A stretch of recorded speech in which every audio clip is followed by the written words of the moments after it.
I'm Tom Breedlove. I'm the international practice leader here at HLB Gross Collins. We've got a lot of our members, the international team here. Michael's here, Yvonne, Richard, Michael, Yvonne, Jennifer's in the back, Ileana's up front. Adil, Jay, they're all here. So if you guys have any questions before or after, feel free to reach out to myself, Stephan, or any of us about the topic. It's an interesting topic today. We're going to talk a little bit about the Euro crisis, and Germany should know a little bit about that since you guys are funding and insuring it. So they know a lot about that, but also doing business in Germany, and we're really excited to have Stephan here. He has been a friend and a colleague for many years now, and his firm has been a friend and a colleague for many years now. And they're the reason we can do what we do so well, especially in Germany. We have a lot of clients in Germany. And we just spent a week in Colorado Springs. That was fantastic. It was. It was very, very nice for our HLB International Conference, where all of our people from around the world showed up. And next year it's in Copenhagen. That's going to be great. I'm going to turn it over to Stephan, and thank you so much for being here. It's a pleasure, and I hope you guys enjoy it. Thank you. Okay, good morning, everybody. It's a pleasure for me to be here. Thank you very much for having the opportunity to speak to you this morning. My name is Stephan Strothenke. I'm a certified tax advisor in Germany, and I'm with HLB Stückmann, which is a Bielefeld-based CPA firm. Our firm turns 80 years this year, so we are one of the oldest firms in the profession, and we have 17 partners and about 130 staff. What I will talk about to you is from a very high-level or helicopter perspective, how we from Germany currently view the Euro crisis and what it means for investing into the Eurozone and investing into Germany. First of all, I'll give you some very, very general information on the EU and the economic situation. Then I'll talk a couple of minutes about the Eurozone and the Euro crisis, and then I lead over and we'll speak a little about doing business in Germany and how we can make use of that. So first of all, the European Union is consisting of 27 independent member states with 500 million inhabitants, but generally we have no border controls within the EU. That's what we call the Schengen area. We have some institutions under the European Union label, but generally all the member states are still independent, so we have no United States of Europe, and the principles of the European Union are sometimes a bit special, a bit tricky. The euro as official currency is within 17 of the 27 member states. You see we have quite colorful bills issued by the European Central Bank. The European Central Bank's task is maintaining the euro's purchasing power and the price stability in the euro area, and that's these days part of the problem. So I like this. This is one of my favorites. I have a couple more afterwards. This is Europe according to the Americans. Is it in French or smell? Yeah? It's sometimes a bit rude, but we'll catch up later with how the other nations may see Europe.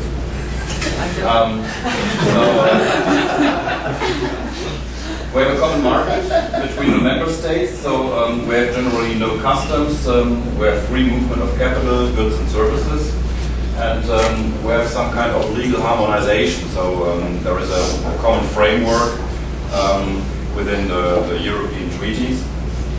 So tax law isn't harmonized yet, except for indirect taxes and customs. We have some indirect harmonization because of the ECJ, the European Court of Justice, sometimes ruling about some discrimination against the European freedom principles. But in generally, we have some directives. The agreed upon by the 27 member states, and then the domestic laws have to be adopted to meet the requirements. So we have a huge variety of European bodies. This is just an example of how diverse the different arrangements are between the Council of Europe, the European Union, the Eurozone, the European Economic Area. And you see it's overlapping sometimes, and of course sometimes also confusing. This is how the British see Europe.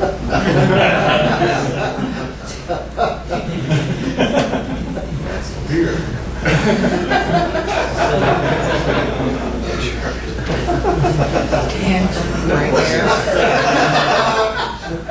So we can pass the slides around later if you want to enjoy it thoroughly. There is no unified tax base yet, so we have still 27 different tax jurisdictions.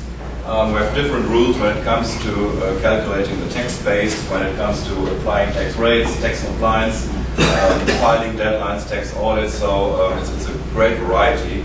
But there is a project that is the CCCTB, that's Common Consolidated Corporate Tax Base, that's still on the political agenda, but hopefully in a couple of years we'll make some progress here. That is how the Swiss see Europe these days. I like especially the Scandinavian countries, like us but richer, like us but boring.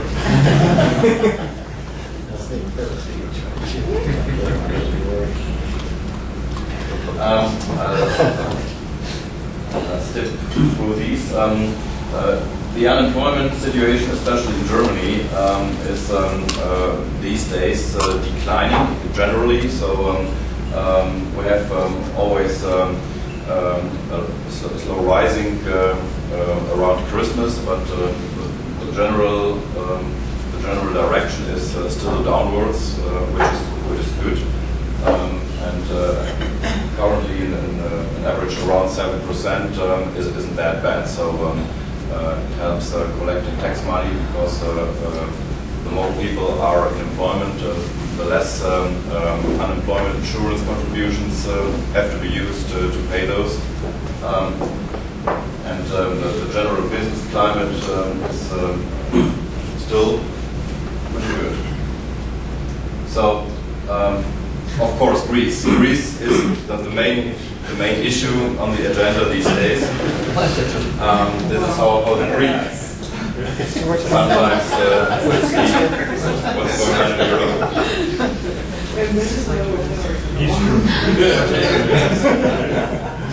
Does that say George Michael? Yeah.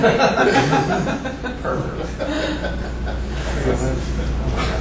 So this is the Eurozone. The countries marked in blue are sharing the common currency.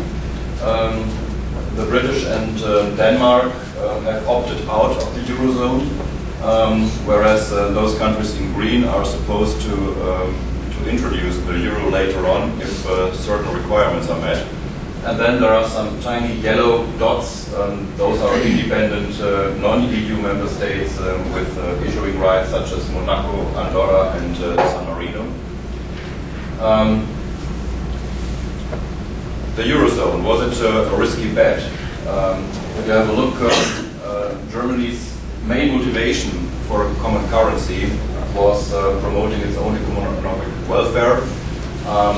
We wanted to have open markets, competitive exchange rate, anti-inflationary money policy, monetary policy, and especially Germany wanted to have independent banks, independent from governments, and priority was always low inflation, and that was more important than economic growth or employment issues. Other countries had slightly different priorities, but this was Germany's motivation.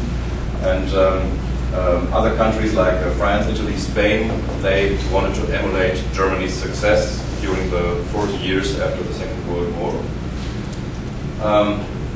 But the problem the last couple of days, I already told the people when I remember going on vacation to Italy, ice cream for me as a child became cheaper and cheaper each year. Why was that?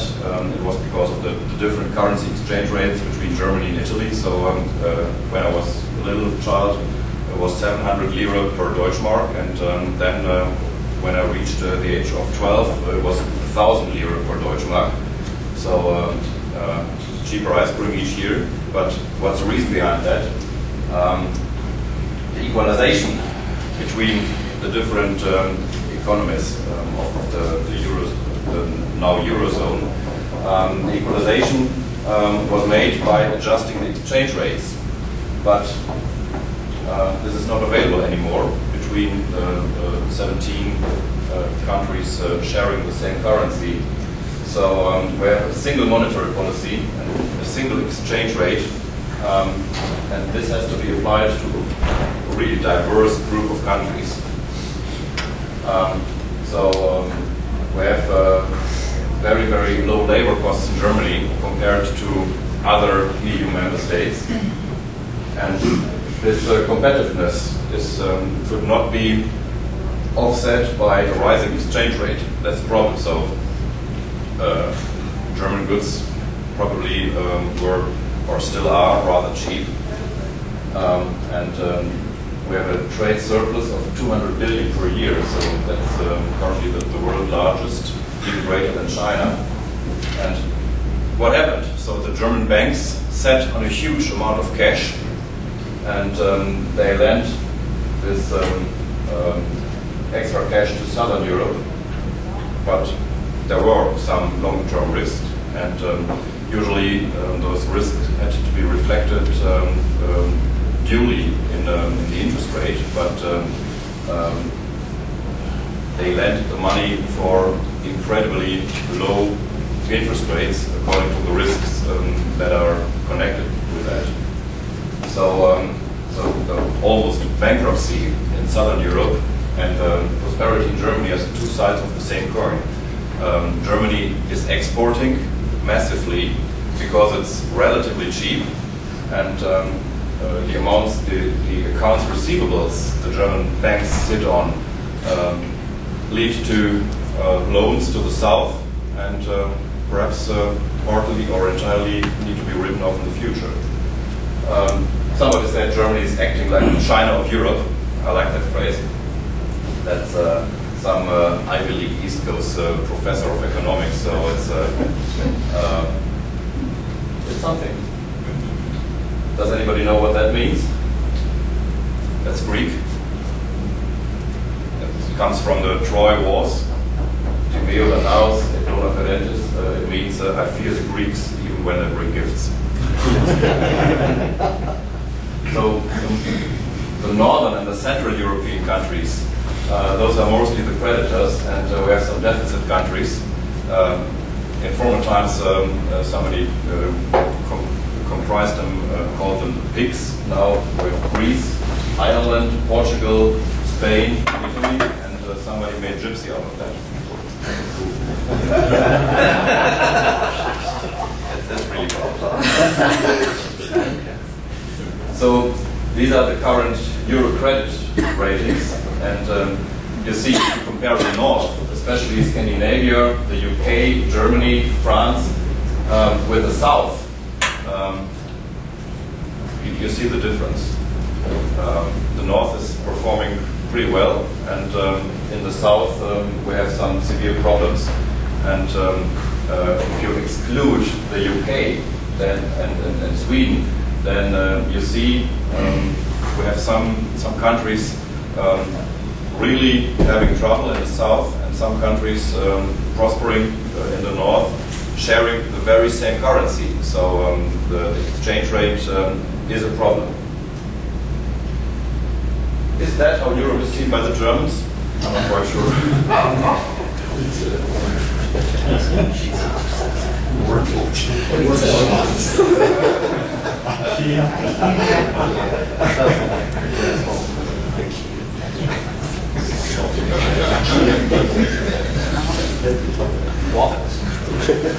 So Paul Krugman said Europe is not America.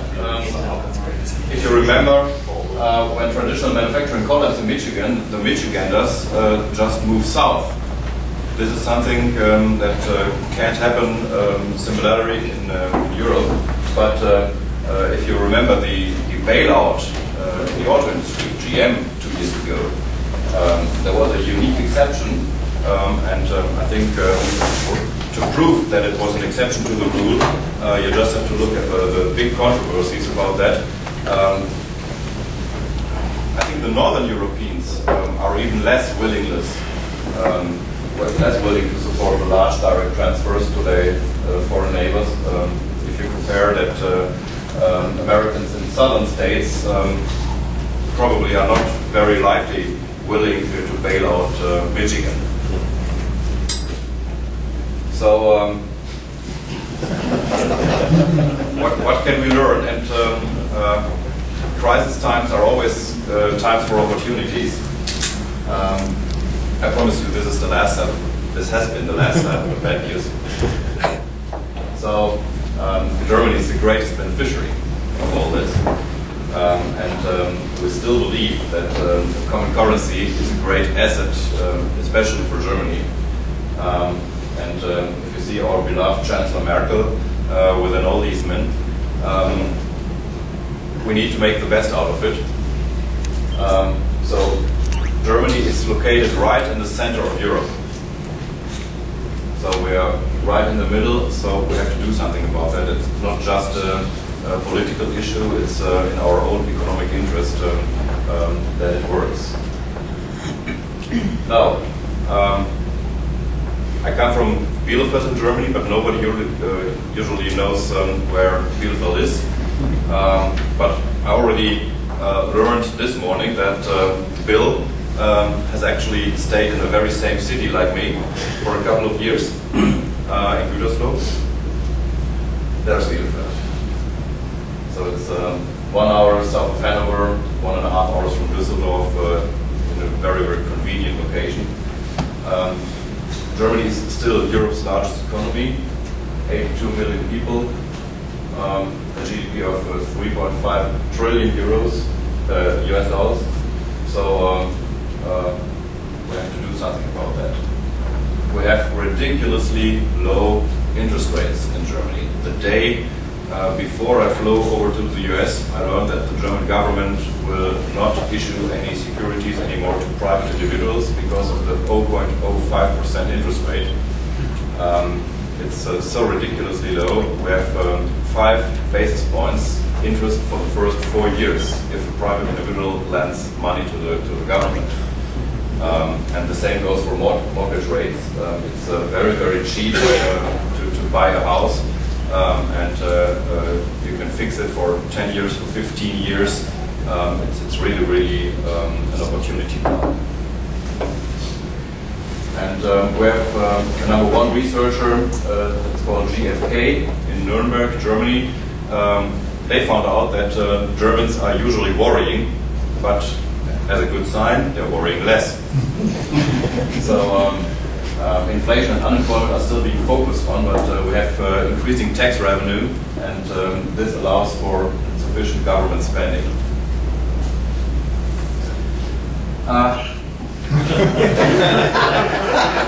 That is something many Germans would like to do, but I think that's still denying it. So, is this a look how Europe is seen in 2022?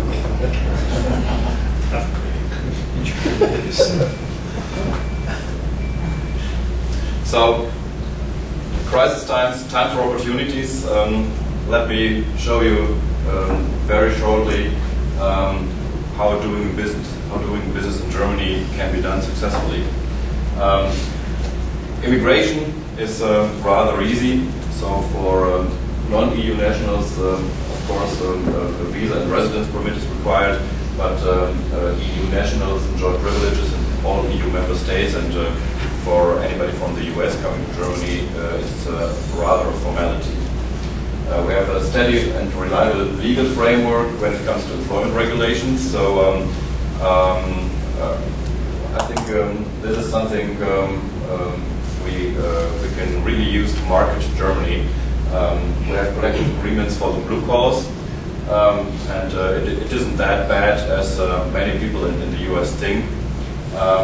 Companies are not bound by these collective agreements, so depending on their size, they can decide whether or not they want to negotiate terms and conditions independently, or if they just want to go with what the unions and the employers associations have suggested.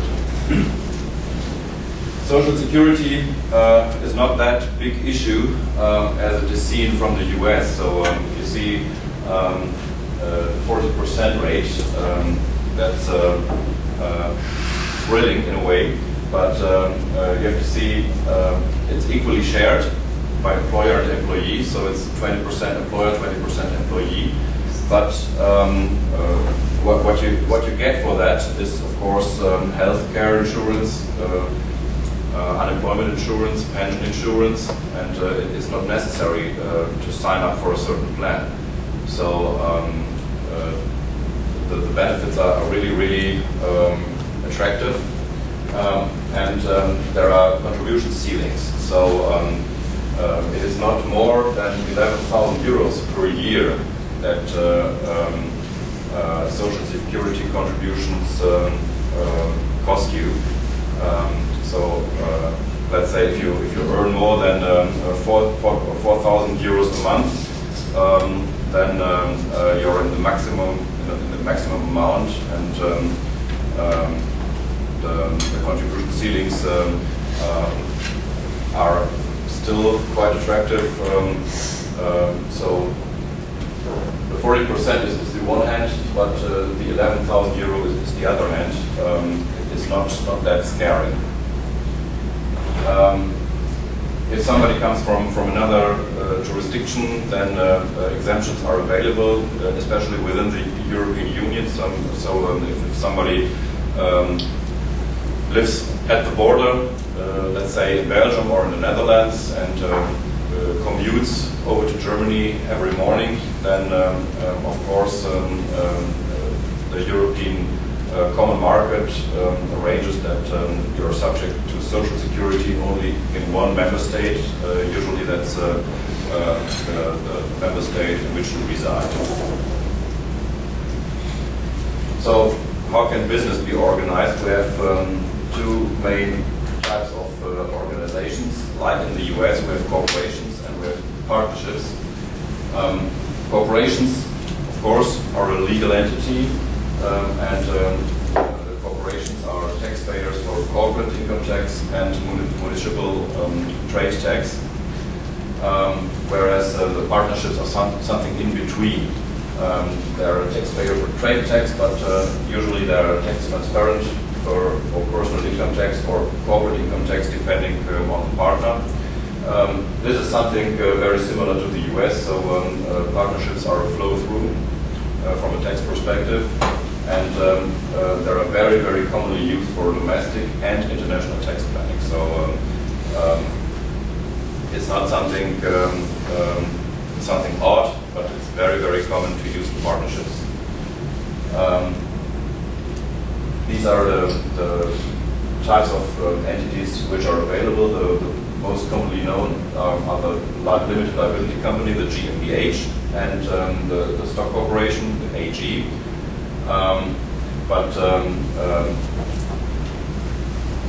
This is the most common type of partnership. This is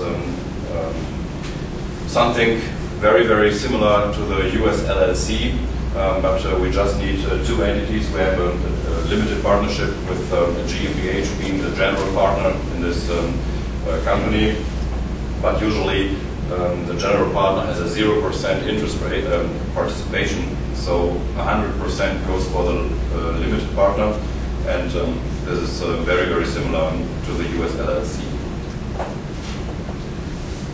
The most common form for inbound investments are the GmbH, because it's pretty easy, and the GmbH and Co. KG. It's a longer word, but sometimes more efficient if you want to avoid any withholding taxes. You can set up the GmbH usually with a minimum share capital of 25,000 euros. 50% of that must be paid in to have it registered. But there is a new form of the GmbH that allows you to start with a €1 share capital.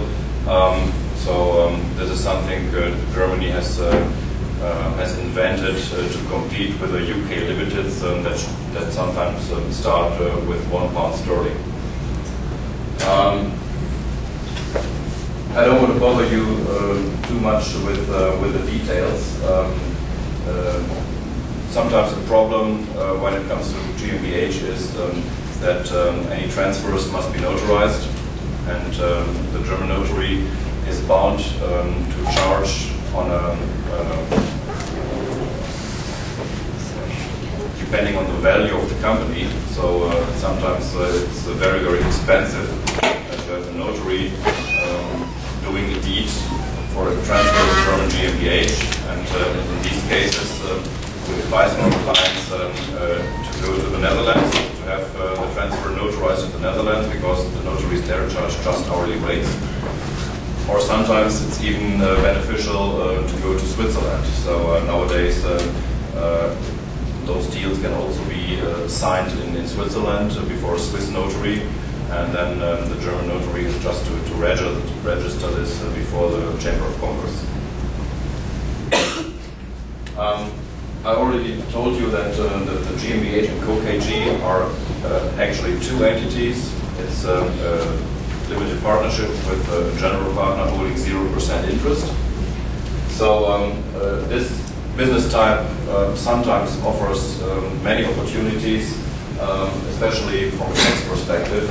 So international tax planning can be made rather easy when a KG structure is used, just because the overall tax burden of the KG structure is more or less the same than the corporate structure, but there aren't any withholding taxes for the distribution of profits back to the shareholder, because from a legal standpoint it's not a dividend but just a profit distribution, some kind of withdrawal. The problem sometimes is that the partnership is not a legal entity, and therefore it's not regarded as a treaty person in terms of the tax treaties, but this is something that usually doesn't cause much trouble in practice. So this is just a picture showing you how it is done.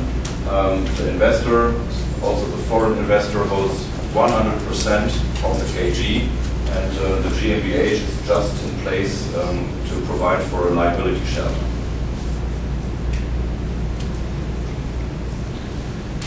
What's the tax rate? What's the tax burden? Businesses suffer local trade tax levied by the municipalities, that is approximately 14%, depending on some multipliers defined by the municipalities. The individual income tax is a progressive rate up to usually 44.31%. This figure is 42% income tax rate plus our beloved solidarity surcharge that we suffer since the reunification. That's 5.5% on top of the income tax. So it's 42 times 1.055.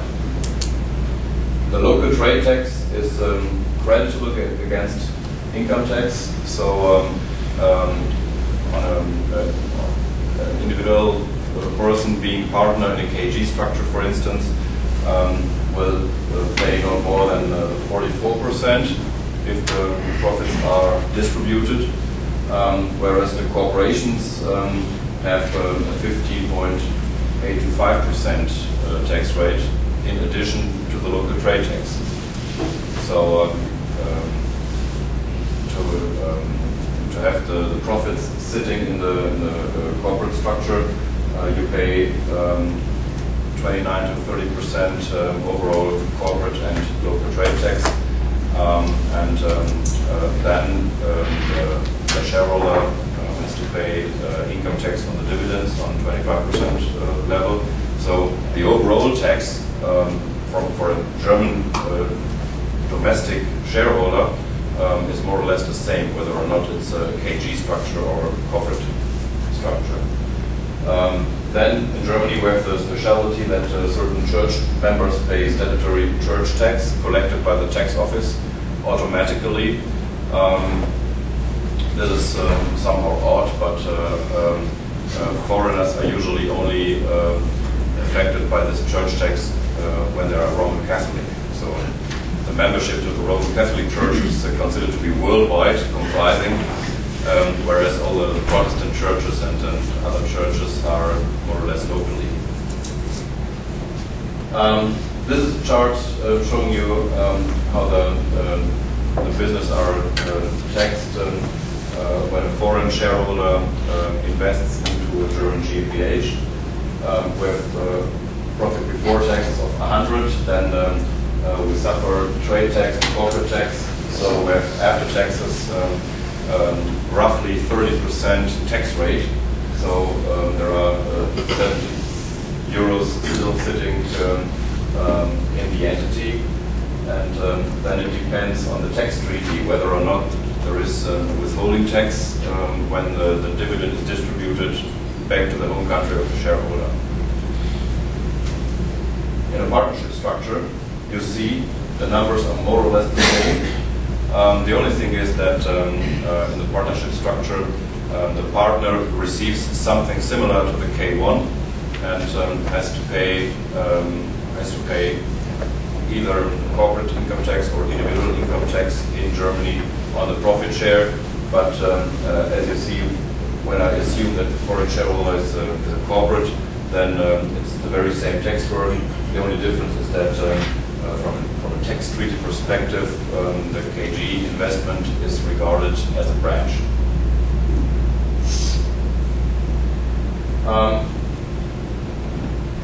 Here are some specialties, about some details.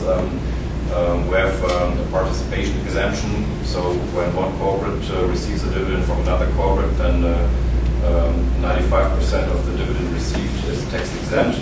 Only 5% are subject to tax, and if you take 5% times the tax rate of 30%, then it's 1.5% tax on the dividend received. I think that's also something that's quite efficient, but to be honest, compared to other EU nations, they have 100% exemption.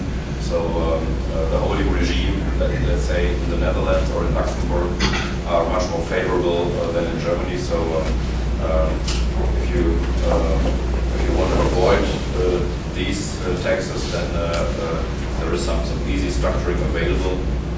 But this is something that has to be taken care of. Yeah, I don't want to bother you with this. Germany has copied the earnings stripping rules from the US and remade them into interest deduction limitation. I don't think that that's of importance because there are very, very high thresholds of 3 billion euros, so it's not really a problem. Transfer pricing is an issue. Transfer pricing becomes more important in every tax audit. So whenever you have intercompany transactions of more than 5 billion euros for supply of goods, or 500,000 euros per year for services, then documentation is required and some paperwork must be drafted. Usually it's no big deal, but sometimes there are discussions whether or not documentation is acceptable or leads to sufficient results. In Europe, we have VAT, value-added tax. I don't want to bother you too much with the details, but what you need to know is that within the business environment, VAT has not a P&L effect. So it's neutral until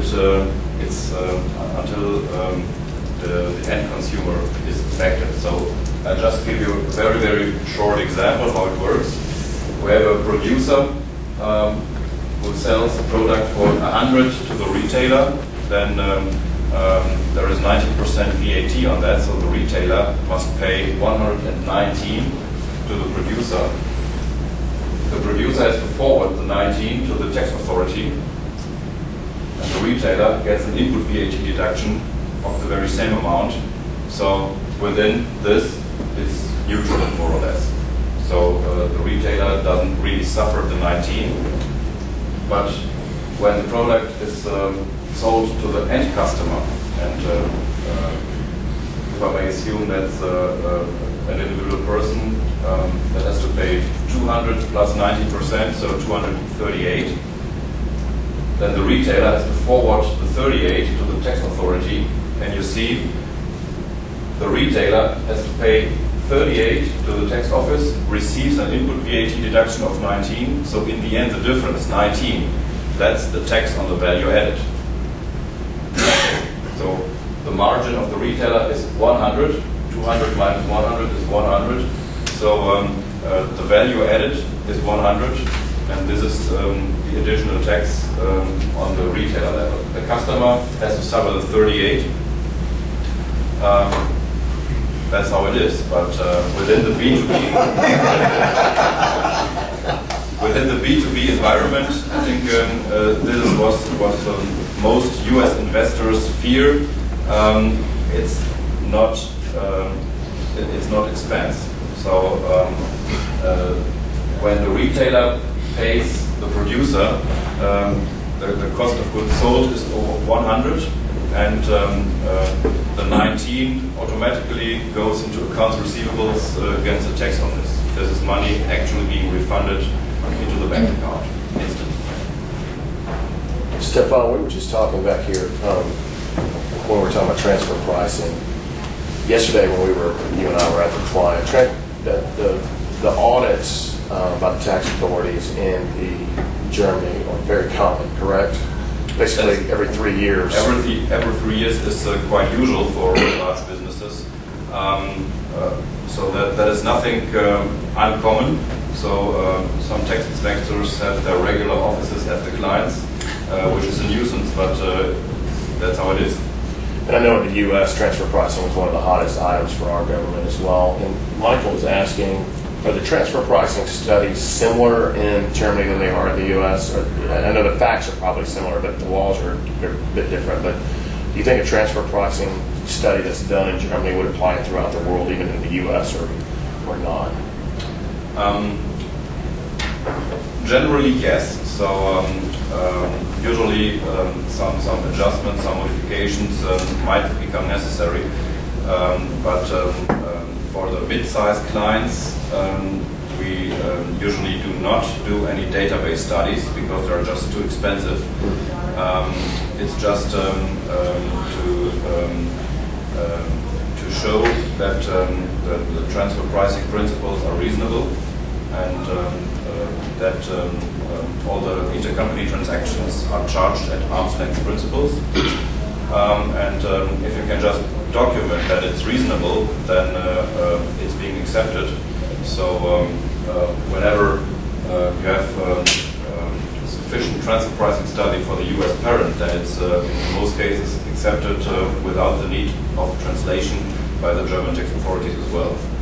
So when larger clients bring some extensive database studies, then those are also accepted. So the German government subscribed to some of the leading database providers like Bureau van Dijk, but sometimes the tax inspectors don't really like database studies because it's just statistics.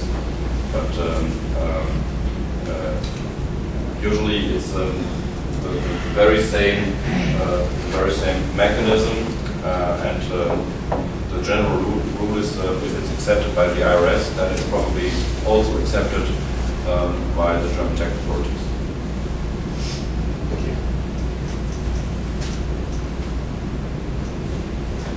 Yeah, the VAT rate 19%, that's scary, but we have some EU member states of 25% and more. Yeah, as I said, that's how it is. The reduced rate of 7% applies for, let's say, almost everything at the grocers, or books are taxed at 7% as well. All the stuff that's considered to be needed to do for a living shall be taxed at 7%, but usually, unless we're talking about end consumers, that doesn't affect US persons. For the US companies, a refund is possible, so you have 9 months time to collect your tax invoices stating VAT and apply for a refund in Germany.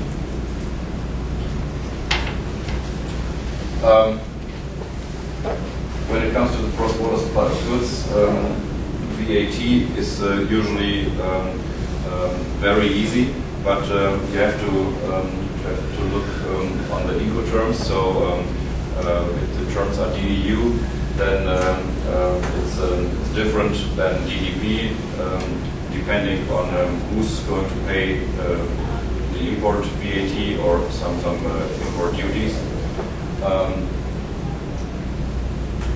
Usually 0% VAT invoices are achievable. Sometimes it needs some structuring, but then it saves you a lot of liquidity. This is something I will skip, and I'll just let you know the general rule that VAT is a flow-through item for entrepreneurs, but sometimes it's a nuisance to achieve that from a compliance perspective. So you have to carefully look if you meet all the requirements, and then VAT will not have a P&L effect.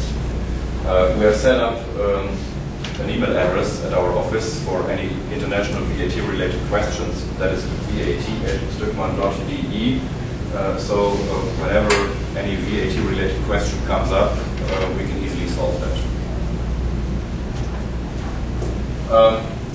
Yeah, this is something what I already mentioned.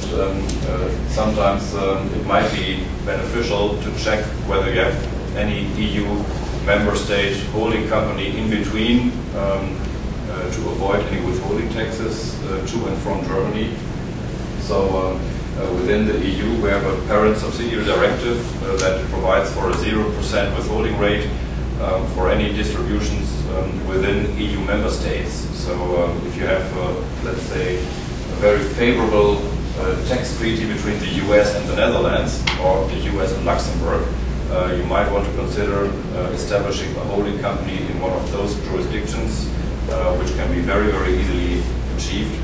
And then it saves you big trouble going through the extensive limitations of benefits clause in the German-US treaty.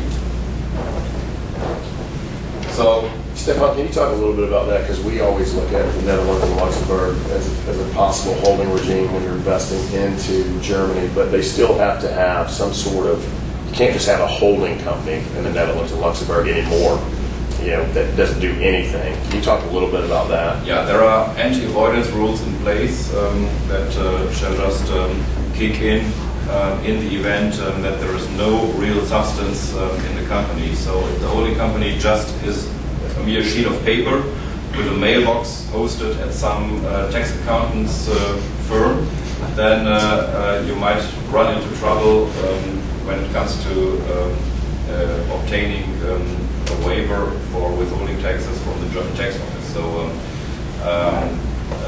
they will ask you for some sort of substance.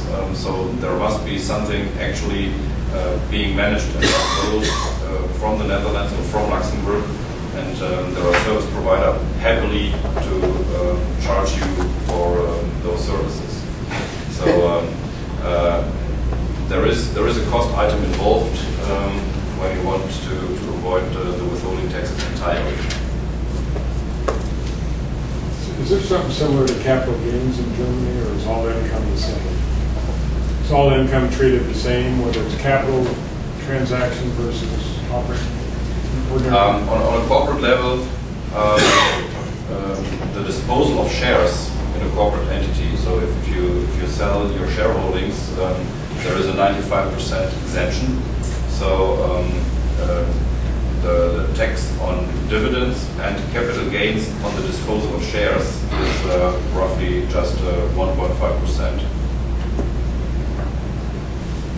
On an individual level,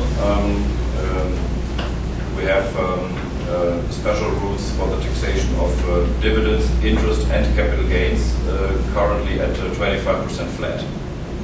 So those types of income do not go into the taxable income, which is taxed at, let's say, 42%, but taxed at a 25% flat rate.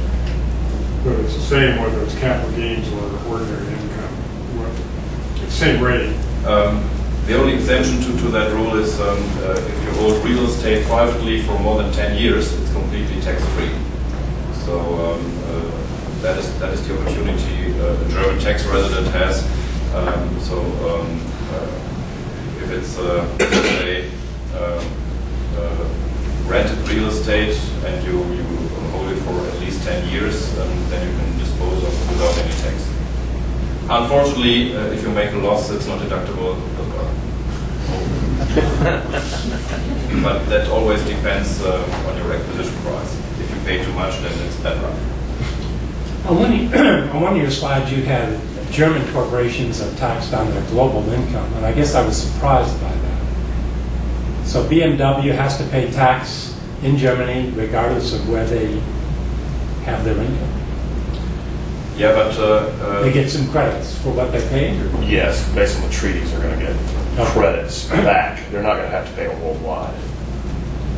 It depends on the treaty, correct, Stephan? I mean, there's a treaty between certain countries, and you're going to get credits back based on what you pay for. The corporate entity is taxed on the worldwide income of that entity, but let's say BMW is doing business abroad through subsidiaries, and the subsidiaries are not tax transparent. So BMW just has to consider the German income, and the dividends coming upstream are exempt. So that was my understanding. But if you have, let's say, a foreign branch, Yes, BMW has a branch that is not incorporated, then it depends on the tax treaty, and usually business profits are exempt due to the treaty. So in those cases, and in most cases, Germany applies the exemption method rather than the credit method, which is usually good when the tax rate abroad is lower than the German tax rate. Yeah, that's the Vikings. I think the Germans have adopted that principle. It's plundering on a regular basis. Yeah, what is the conclusion? I believe crisis times are always times of opportunities, so there are good times ahead. Let's start making money. Are there any questions?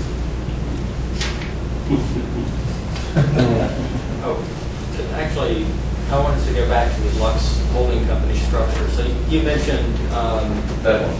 right for the pass-through income. So you mentioned there are costs associated with hiring one of these service companies to kind of create the infrastructure for the to qualify. So what does that cost? If you don't really have people there, but you want to establish a holding company there for the pass-through income, what's the typical cost to hire one of these service companies to do this?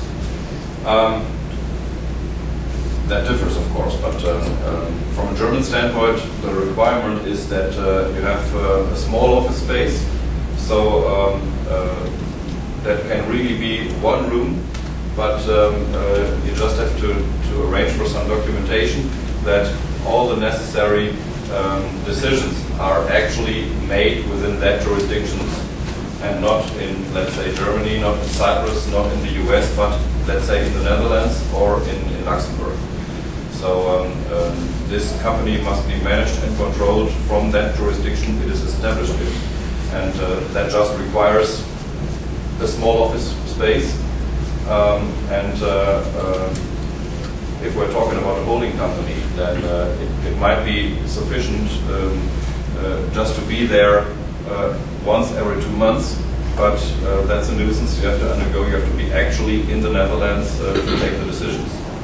So a holding company usually is very, very lean, doesn't require much substance, but the substance that one would expect if it would be an unrelated party, that substance must be documented.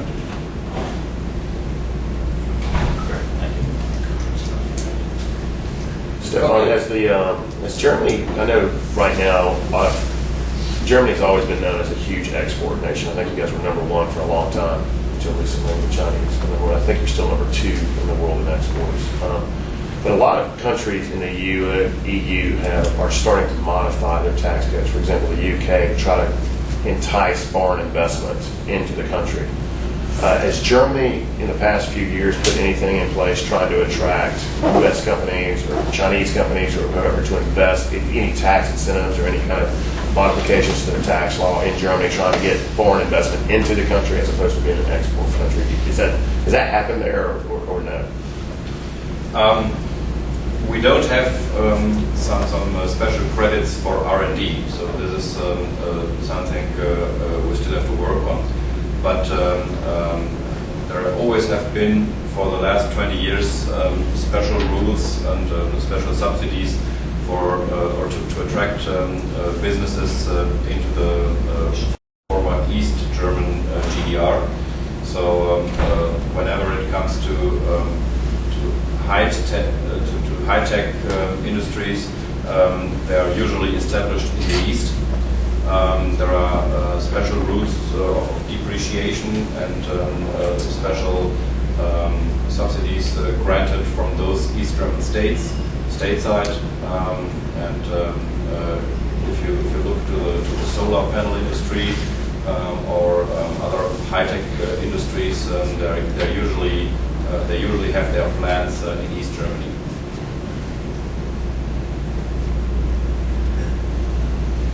Okay. Thank you very much for your attention, and whenever there are any questions, I'll be happy to answer them. Thank you. Thank you.